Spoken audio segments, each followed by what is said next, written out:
अस्सलामु अलैकुम वरहमतुल्लाहि वबरकातुह।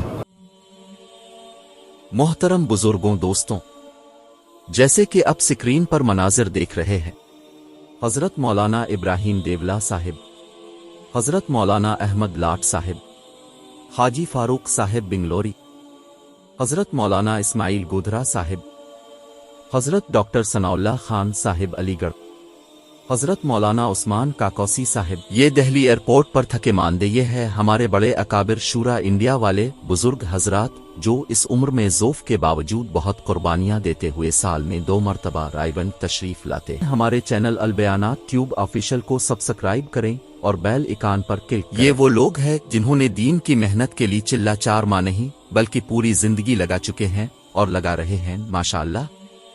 ये वो अल्लाह वाले जिनको किसी एक नहीं बहुत से अल्लाह वालों की सोहबत मिली है। ये बुजुर्गों ने दावत की मेहनत बराए रास्त मौलाना यूसुफ साहिब कांधलवी और हजरत जी मौलाना इनामुल हसन साहिब रहमतुल्लाह मुहिमुल्लाह से सीखी है।